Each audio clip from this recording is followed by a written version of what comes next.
É um assunto espetacular.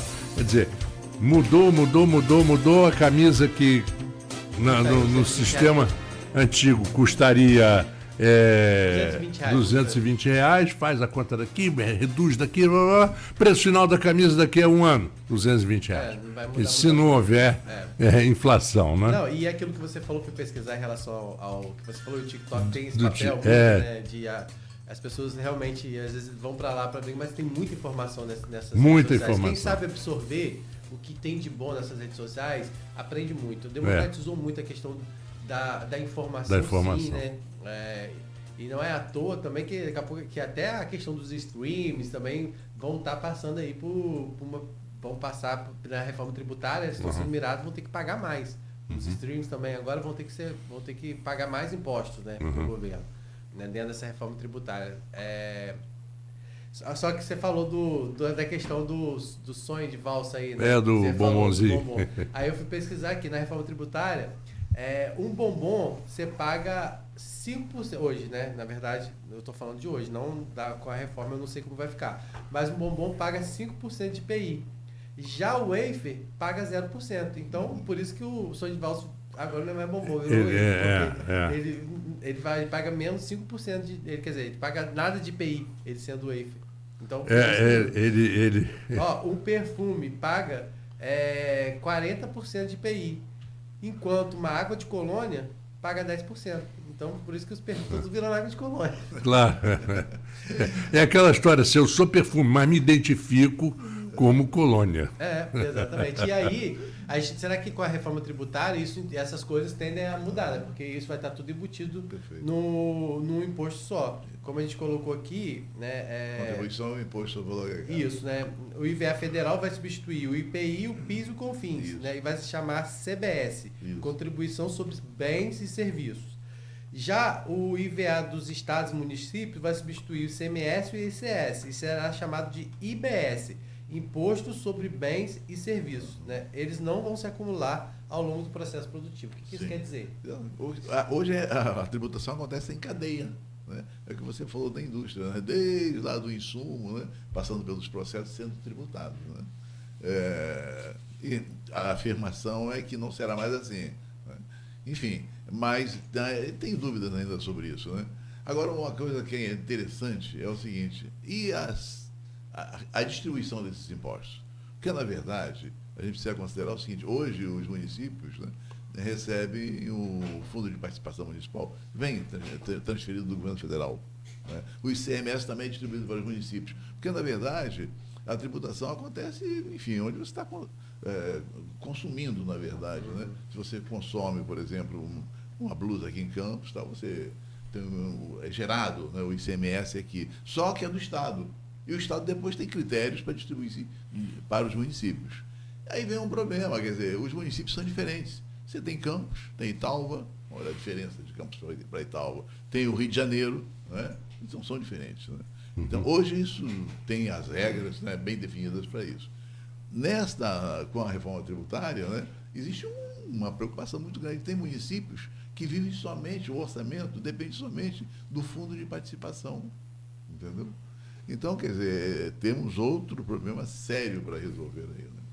Que não está definido, naturalmente, como isso vai acontecer. Entendi. Aí se fala que, com o texto aprovado na Câmara dos Deputados, que agora está no Senado, né, vai acabar com essas distorções que eu falei da questão do IPI, né, mas terão algumas exceções. Por exemplo, os itens da cesta básica ficarão isentos, cigarros e bebidas, por exemplo, vão pagar mais, né? Essa nova alíquota será definida por meio de um projeto de lei. Foi o que a gente falou. Por mais que a reforma tributária já tenha avançado, muito se fala nessa questão, né, que era necessária, era esperada, mas ainda há muitas dúvidas, porque vão precisar de leis complementares para poder que ela possa valer, de fato, né? Perfeito. E a tributação, por exemplo, no destino, né? Objetivo. Também tem essa questão. É preciso olhar as diferenças, né? Olha as diferenças. Como é que isso vai ser equalizado? Aí tem fundos definidos. Como esses fundos vão funcionar? Fundo para o desenvolvimento regional, não sei o que. Quer dizer, não tem regras ainda muito claras. Né? Essa história quer dizer, vindo de... O que eu imagino, eu que não tenho conhecimento dessa parte financeira, sou péssimo nisso, Mas, por exemplo, o ICMS é um imposto de circulação Mercadoria e serviço. de mercadoria e serviço. O local onde se produz, ele sofre consequência por estar produzindo. Ela sofre vantagens e também desvantagens. Quer dizer, você aumenta às vezes a população, você cria uma certa erosão na região e tal. Externalidade negativa. Exatamente, exatamente, exatamente. Quando você tem uma cidade pequena que tem um boom financeiro de investimento muito grande, você atrai uma série de coisas como criminalidade, prostituição, tudo isso por conta de ter mais circulação de dinheiro. É normal, né? Mas aí você joga o imposto para o destino. Eu fico imaginando, e eu quero te perguntar isso, Alcimar. A gente dirigindo, às vezes no final de semana, pelo Estado, no Espírito Santo, São Paulo, a gente nota nas estradas a construção e funcionamento de grandes centros logísticos. Naquela aquela RJ 116, 106, que é Amaral Peixoto, ali entre Maricá, Araruama, aquela região, a cada 10 quilômetros na estrada tem galpões enormes que já estão em atividade e às vezes não tem nem nome na porta. Às vezes são 4, 5 empresas que dividem aquilo, claramente centros de distribuição. Isso pode afetar o problema do ICMS, quer dizer, está vindo, ao invés de vir do Rio, está saindo de Vitória para Minas. Hoje, na verdade, é uma decisão do Estado, né, o ICMS. Ele define as regras do ICMS, né, para cobrança do ICMS. Né? Aí tem essa briga. E não vai ser mais? Tem essa briga. Com a reforma? Não, aí não. Porque, na verdade, teoricamente, ele perde esse poder, né? Tá certo? Porque o ICMS e o ISS serão gerenciados, né? De forma conjunta aí, né? Então, perde, teoricamente, esse poder que os municípios também têm de cobrar ISS, né? Então, essa é a grande preocupação. Mas o que eu digo é o seguinte, eu moro em São Paulo, aí eu compro um produto de uma empresa sediada no Rio de Janeiro, mas o produto vem através de transporte, mas sai de um centro de distribuição do Espírito Santo. Custo mais barato para produzir, para produção. As empresas procuram isso, né? Não, mas é isso que ele está perguntando, mas o imposto incide sobre quem? Sobre ele está comprando em São Paulo, sobre o produto ter sido feito originalmente no Rio, ou por ter vindo do centro de distribuição do Espírito Santo? Mas a produção em si, que tem o IPI, né? O IPI é beneficiado aí porque você procura um Estado que lhe favoreça, como acontece hoje no Espírito Santo. Sim. Mas você precisa transportar isso, vender isso para outras regiões, né? Então, quer dizer, a comercialização aqui, né, para o ICMS, quem coordena isso é o Estado, que define isso é o Estado. Entendi. Eu tinha, para mim, na minha cabeça, tipo assim, o IVA ia ter um IVA federal, substituindo lá o IPI, o PIS e o COFINS, e ia ter o IVA dos estados e municípios, isso, que é o ICMS e ISS. Só que esse IVA também vai ser definido pelo governo federal? Pelo... Não, você tem uma espécie de uma governança para isso, que é federal, estadual e municipal. Entendi. Mas, vamos supor, a partir daí... Estadual e municipal. A partir daí, o ICMS vai ser o mesmo para todos os...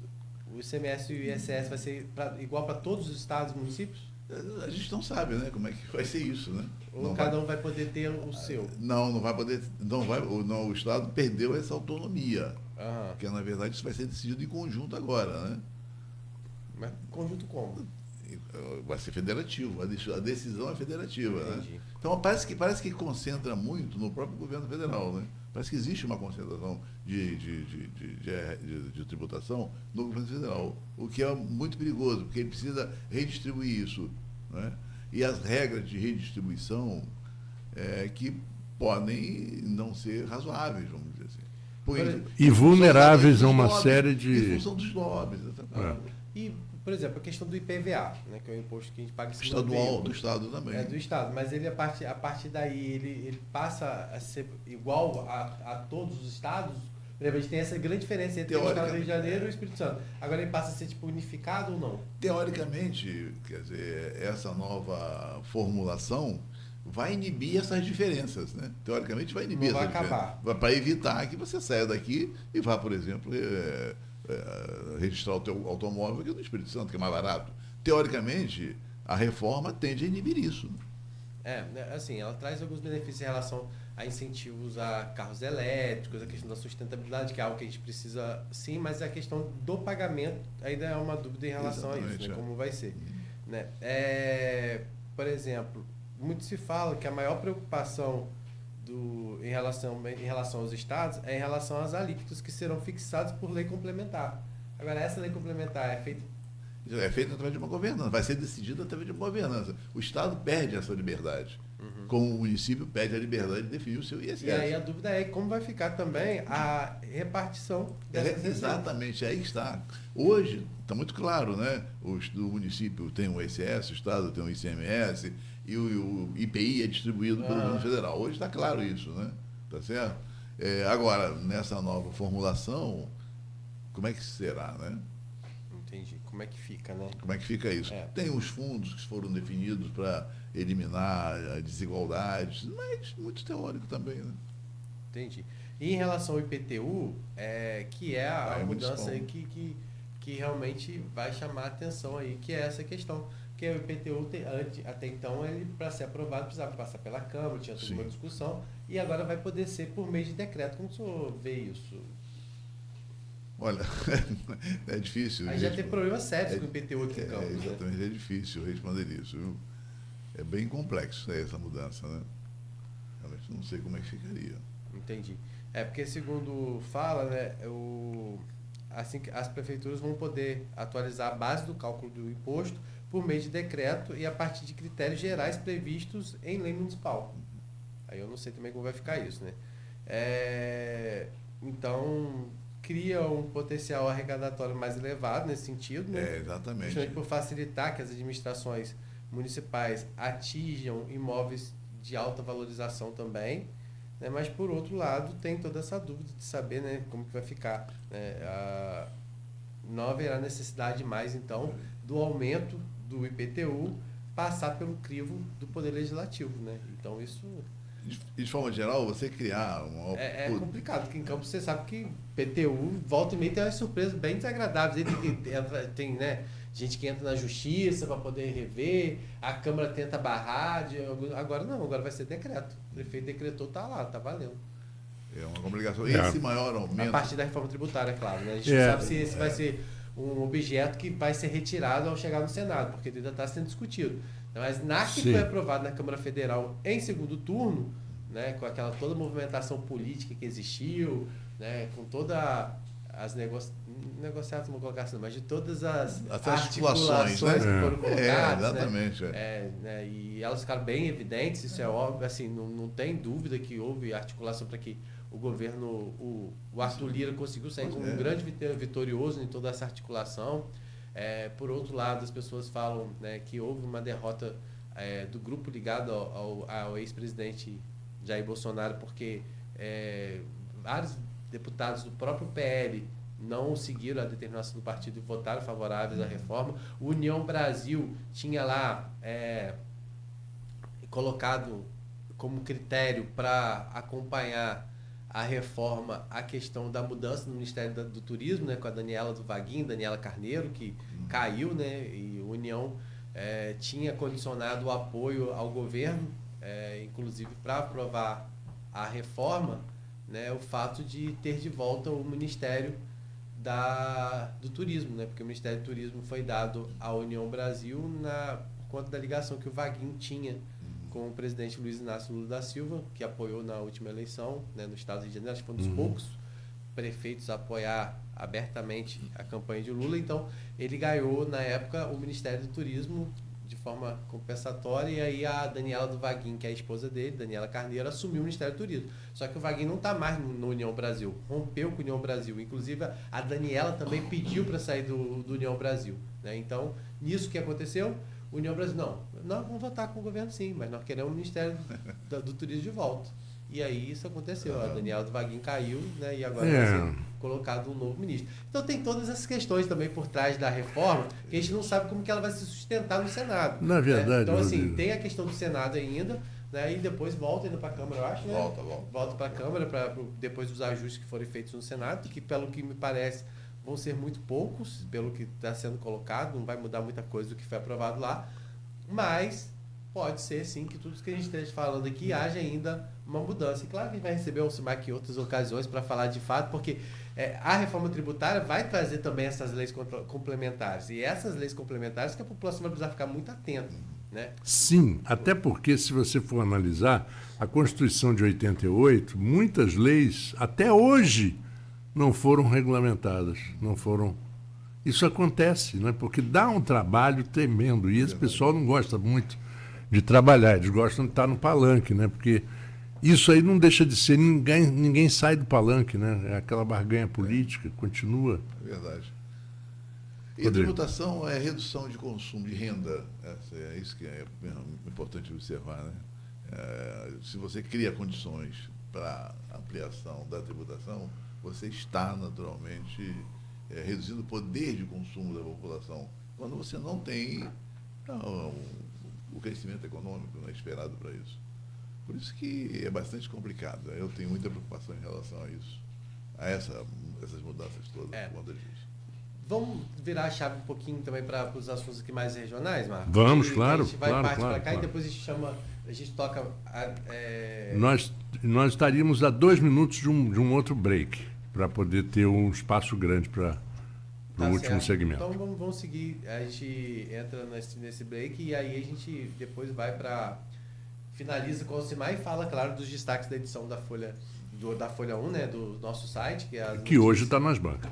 Hoje está nas bancas a edição da Folha, né, que traz aí algumas informações sobre também já ontem lá na Câmara chegou a questão do reajuste salarial do servidor de 10%, parcelado de forma escalonada, né, chegou lá para ser discutido na Câmara. Isso vai impactar, claro, a receita do município. É um reajuste fora ainda do que era necessário ao servidor público municipal, né, mas levando-se em consideração que acho que há 8 anos o servidor não tinha qualquer tipo de reajuste, isso já é um avanço, né, mas é tudo ainda muito incerto em relação de como também será isso, até mesmo porque foram enviados 4 projetos de lei para tratar sobre essa questão do reajuste, né? Inclusive, eu acho que os próprios salários também do prefeito, secretários também vão ser reajustados, né? A partir, não sei se isso é uma necessidade quando você dá o reajuste ao servidor, dá também a esse corpo, mas também foi enviado um projeto para a Câmara nesse sentido.